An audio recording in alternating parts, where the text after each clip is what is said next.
The identity shield, what perfectionism really protects. Here's the honest read. Perfectionism isn't a commitment to high standards, it's armor. It shields the version of you who could do great work from the moment you actually have to show it. Finishing invites judgment, raises expectations, and removes camouflage. If you've ever felt an urge to tweak fonts at 11 p.m. instead of sending, you've met the identity shield. Why does it exist? The brain prefers safety over progress. When the stakes feel personal, portfolio piece, launch, performance review, your threat system fires. Self-criticism flips on, amygdala activity rises, and attention narrows to rumination, not motion. Perfectionism slides in as a workaround. If it's not finished, it can't be rejected. On the surface, that looks like care. Underneath, it's avoidance dressed as excellence. Here's the kicker. The delay gives a brief exhale. That micro-relief is negative reinforcement. Avoiding evaluation gets rewarded, even as it steals timeline, momentum, and confidence. Repeat it, and the habit wires in. You live on potential instead of proof. Now let's connect this to fear of success. Not failure success.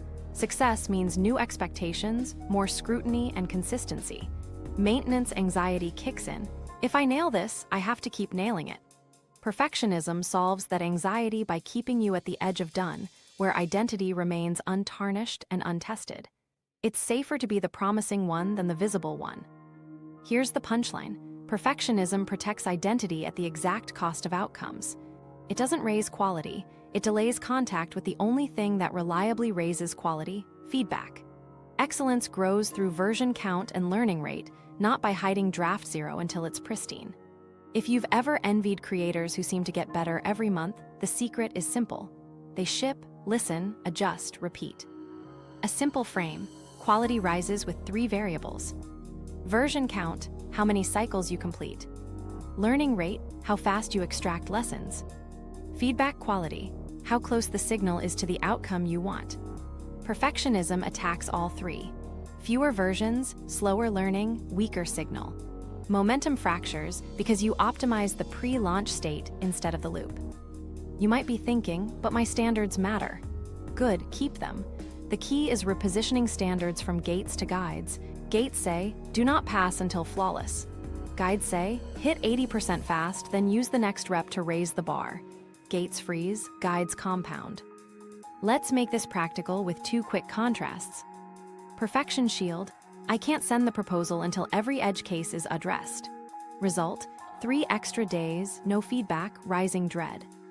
Identity safe progress, I'll send the core proposal today with 3 explicit open questions. Result, same-day signal, clearer scope, calmer nervous system. Or this one, Perfection shield, this landing page needs the perfect headline. 12 iterations later, you're blind to what users actually click. Identity safe progress, I'll publish the top 2 headlines and split test for 1,000 impressions. Now the feedback writes the headline. Notice what both moves do. They relocate protection from identity to process. You're not defenseless, you're defended by speed, structure, and data. Identity remains safe because outcomes stop being verdicts on you and start being inputs for the next pass. What about the shame spike near send? Swap global for local. Critics speak in absolutes, you always blow the ending. Coaches speak in moves, right now, ship the version with note placeholders. Local language shrinks threat so prefrontal control returns.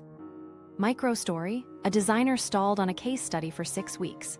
Shield line, my best work needs the perfect narrative. We swapped to publish the 80% draft with 3 story gaps in brackets. She shipped that afternoon, got 2 client quotes in a day, and closed the gaps within 48 hours. Process carried the weight, not identity. If you want a sentence you can use when the shield rises, try this. Perfection protects me from judgment. Iteration protects me from mediocrity. Read it once and ask, which protection do I want right now? Most days, you'll choose iteration because it protects both outcomes and identity in the long run. 2 guardrails make that choice easier. Time box excellence. Define a hard send time for the 80% and reserve a specific later window for the polish pass. Scope your promise. Declare exactly what the version is for: decision aid, stakeholder review, A/B test, so you stop comparing it to a non-existent final. Finally, a reframe that sticks. You're not lowering standards, you're changing where standards live. They don't police the door. They refine the product once it's inside. That's how excellence scales without burning you down. In short, the identity shield is trying to help, but it's guarding the wrong thing.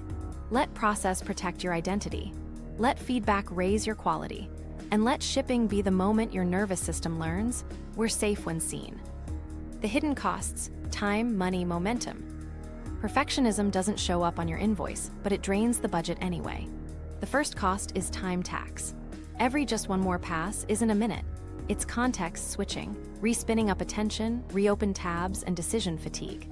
The hour you think you spent polishing is often 2 hours of ramp, 1 hour of tweak, and 30 minutes of recovery. Multiply that by a week, and you've traded a full day you could have used to gather feedback or move the next piece forward. Now zoom out to money. In business, delay is expensive in 3 quiet ways. Missed window. Markets shift, competitors ship, ad costs change, and your perfect version launches into colder water. Opportunity cost. Teams wait on your final, so upstream work stalls or overbuilds assumptions. Rework premium. Polishing untested assumptions means you polish the wrong thing, then pay to undo it later. Leaders who push iteration get faster correction, because reality informs the product sooner than private theory can. The hidden killer is momentum. Projects don't die from one big mistake, they die from stalled starts. Every time you slip a send, you also slip the next task that depended on that signal. That creates drag on identity, too. You stop trusting yourself to finish, so your starts get heavier. The shame loop you heard earlier feeds on exactly this. Avoid, feel temporary relief, lose time, erode confidence, repeat. Momentum is a bank account. Perfectionism makes daily withdrawals and blocks deposits. There's another cost you rarely notice: feedback starvation. When you keep work private until it's ready, you eliminate the very data that would have made it ready. That forces you to simulate the audience in your head, which is why you obsess over edge cases no one will ever encounter. When signal finally arrives, it's late and expensive. Meanwhile, teams that ship the 80% gather evidence at low cost, then point standards where they matter. Quality rises because reality is in the room. Let's talk stress interest. Perfectionism compounds anxiety because the longer you hold a task, the heavier it feels.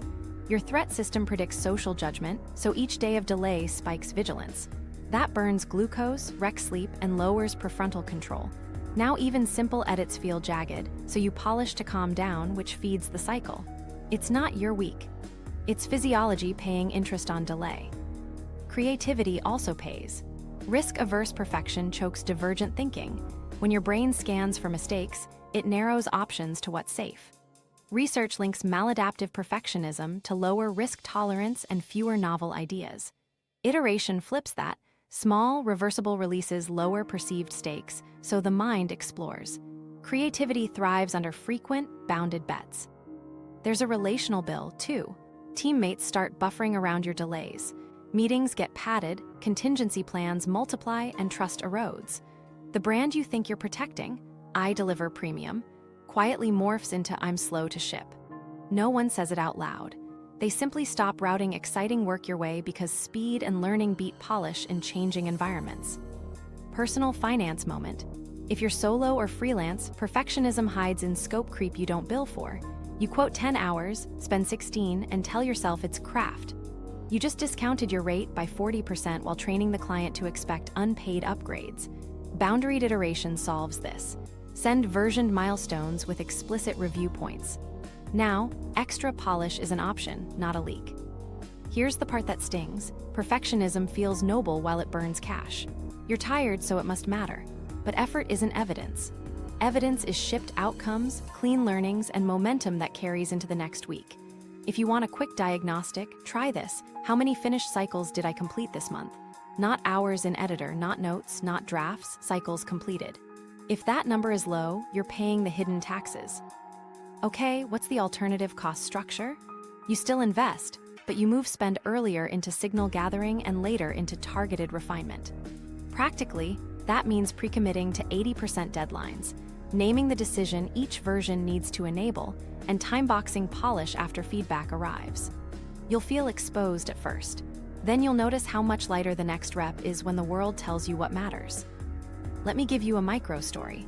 A startup delayed a pricing test for 4 weeks to perfect the page.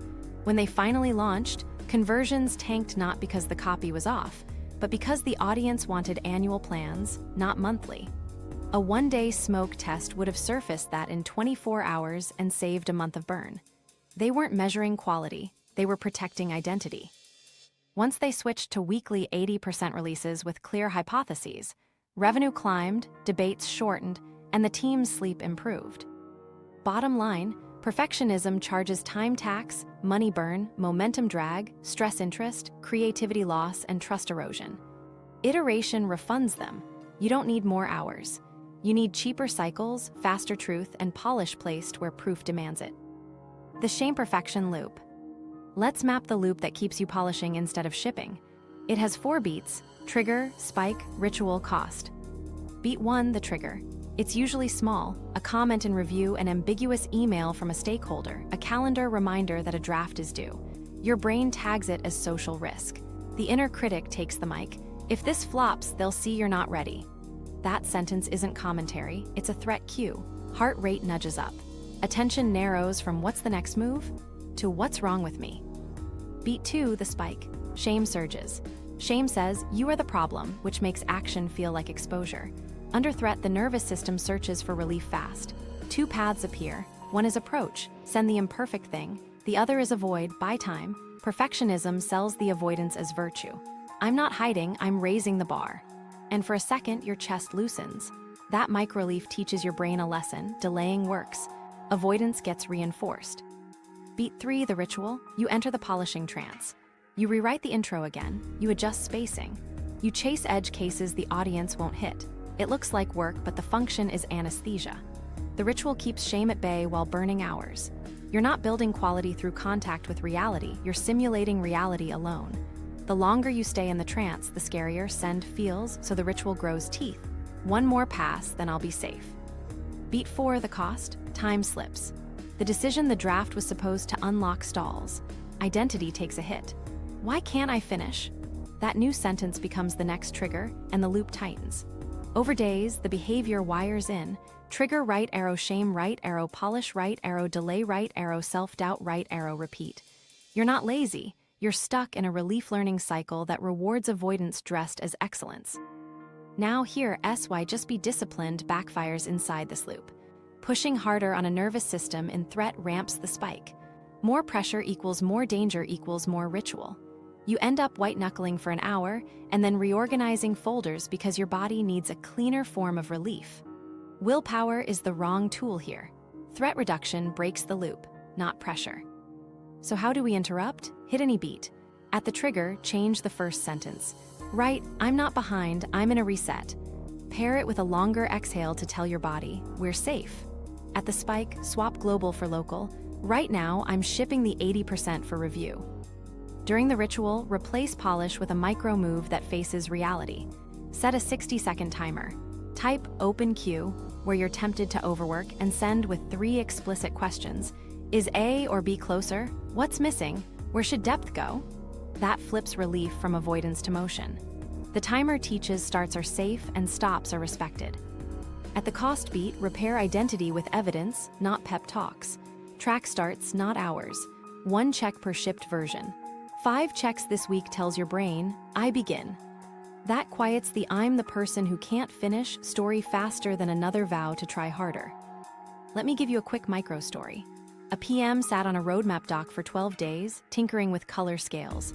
Trigger, exec review invite. Spike thought, if this isn't airtight, we'll lose trust. Ritual, 6 more logic flows no one asked for. We ran a reset. She wrote, I'm in a reset, exhaled longer, and set 60 seconds to paste the top 3 bets with open risk tags, sent with 2 questions. Response came back in 20 minutes. Bet 2 is off, double-click bet 1. Shame dropped because reality answered. The trance didn't have to. Common traps to watch: swapping polish for planning. I'll build a better framework first. Hiding behind research. I just need 3 more sources. And upgrading scope mid-send. Since I'm here, I'll fix the deck too. If you catch one, label it. That's the ritual. Then run the same 3-move break. Reframe line, 1-minute action, explicit questions. If you remember nothing else, remember this. The loop is powered by the fastest relief available. Make motion deliver relief faster than avoidance, and perfectionism loses its fuel. Fear of success, the responsibility avalanche. Let's talk about the fear almost nobody admits, not failure, success. The moment you're close to done, your brain whispers, if this lands, I'll have to keep delivering at this level. People will expect more. That's identity protection. Success threatens the comfortable story of I could crush it if I wanted. Finishing replaces potential with receipts. Here's why your nervous system spikes here. Success raises 3 loads at once. First, visibility. More eyes, more opinions, more comparisons. Second, expectations. Today's win becomes tomorrow's baseline. Third, maintenance. You didn't just do a thing, you just bought a thing you have to service. Updates, customer questions, follow-ups, consistency. I call it the responsibility avalanche. Your brain predicts the weight and slams the brakes. Perfectionism becomes the shield for that avalanche. I'll tighten the draft, then ship. Translation: if I never finalize, I never trigger the avalanche. It feels safe because you control the pre-launch bubble. No deadlines multiplied, no support queue, no critics, no now do it again. So you live at 95% complete, telling yourself you're protecting quality. Really, you're protecting capacity. Now here's the flip. The avalanche isn't just workload, it's ambiguity. You don't know exactly what success upkeep will require, so your threat system imagines the worst. That's why you start overbuilding systems you don't need yet. You design V4 architecture for a product no one has used once. You pre-answer 100 support hypotheticals instead of getting 10 real users and learning what to answer. The future feels heavy because it's vague. Vague equals danger. Let me give you a frame that lightens it. Separate spike tasks from slope tasks. Spike tasks are the one-time energy surges that unlock meaning. Publish, launch, sign, send. Slope tasks are the ongoing gradients, replies, patches, cadence, refinements. Fear of success ties them together into one monster. Your job is to split them and sequence them. Ship the spike with an explicit, bounded slope plan attached. Practically, that means this. Every time you're near done, add a 3-line aftercare card before you ship. Line 1, scope. If this succeeds, the slope is X minutes per day or Y hours per week for Z weeks. Line 2, guardrails. Stop conditions for reevaluation are A and B. Line 3, help. Who or what will absorb the slope if demand exceeds plan? You're teaching your nervous system that visibility doesn't equal infinity. Micro-story. A creator delayed a newsletter for months because if it grows, I'll drown in replies. We wrote an aftercare card, 15-minute inbox window, a canned thanks plus FAQ link, and a Friday batch rule for anything lengthy. She shipped. Week 1 brought 40 replies, handled inside the window. Week 4, she automated the FAQ link and added 1 office hour per month. The avalanche became a slope because it had edges. Another lever is reversible commitment. Success feels like pouring concrete. Make it wet clay. Ship with a public beta label, a 2-week review, or a cohort cap. Taking 10 clients for a 4-week pilot, then pausing to adjust. That turns forever into a sprint. The door isn't welded shut. Also, pre-decide what more means. Vague scaling equals chronic threat. Write a tiny scale ladder before launch. Step 1, solo with a template. Step 2, add an assistant 5 hours per week. Step 3, swap your DMs for a form. Step 4, set a waitlist. You don't have to climb it today. You just need to know the next rung exists. Now the identity part. Success can be disorienting because it threatens the story that effort equals worth.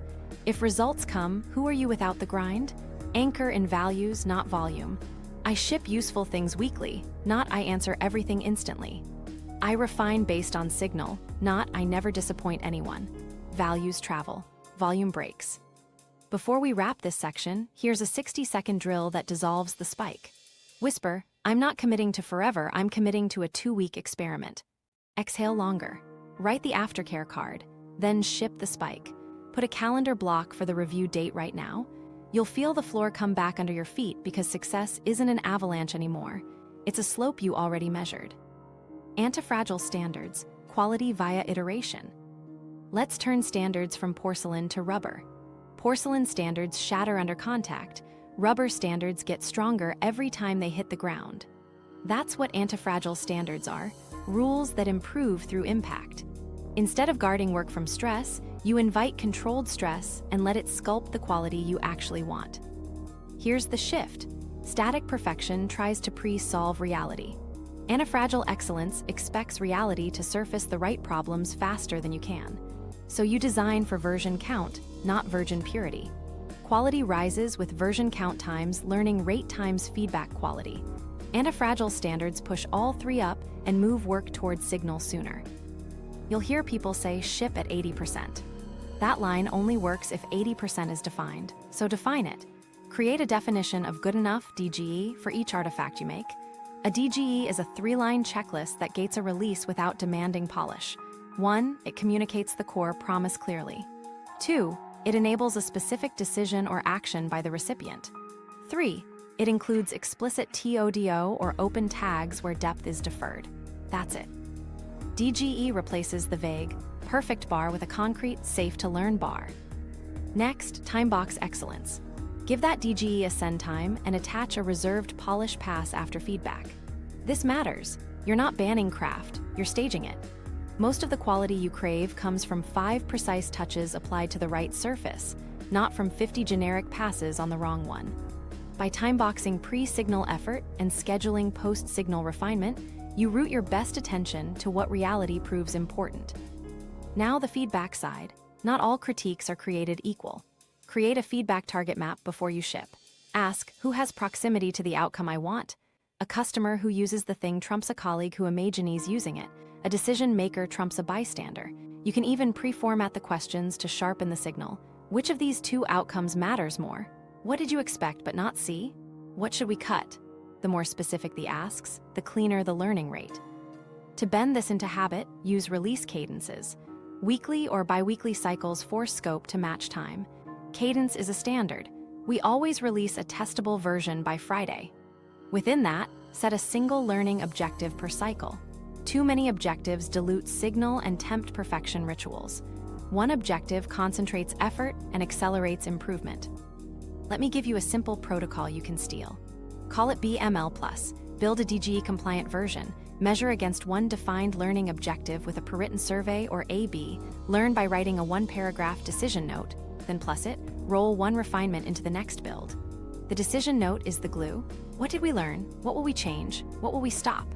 Over time, that stack becomes a living standard library that gets smarter every pass. Common worry, won't we ship junk? No, if you bound the blast radius. Antifragility uses small, reversible bets, audience slices, private betas, feature flags, sample sizes, and pilot labels. You're not lowering care, you're lowering risk. Each safe bump adds information your polish can't. Here's where teams mess this up. They add feedback loops but keep shame standards. So early drafts get roasted and everyone retreats to porcelain. Fix it by setting review charter rules. Critique content, not character. Compare against the stated objective, not imagined scope. Propose a next move, not a pile of maybes. Leaders must model this. When you normalize rough to right, drafts stop being identity tests and start being instruments. A micro story. A small agency adopted DGEs and a weekly cadence for landing pages. Week 1, quality felt lower. Week 3, conversions jumped because they spent time testing hero claims, not perfecting type scale. By week 6, their polish pass shrank to 20 minutes on pages already validated by clicks. Standards didn't fall. They moved to where proof lived. If your work is long form, a report, a course, a book, chunk antifragility. Treat each chapter or module as a complete learning loop. DGE right arrow ship to a preview cohort, extract 2 decisions, right arrow roll changes forward. Don't wait for the grand unveiling. Nothing learns in secret. 2 practical scaffolds to install tomorrow. 1, version naming. Name files by objective, not emotion. LPv3 claim test pass beats final really final. 2, exit criteria. Define what ends a loop. When the headline beat control by 10% over 1,000 visits, lock copy and move to visuals. Clear exits prevent infinite polishing. Finally, a mantra to keep near your desk. Standards improve when they meet stress. If it never meets stress, it's not a standard, it's a story. Put the story in the world, let it get scuffed, then write the next chapter with the marks you earned. That's how quality stops being fragile and starts compounding.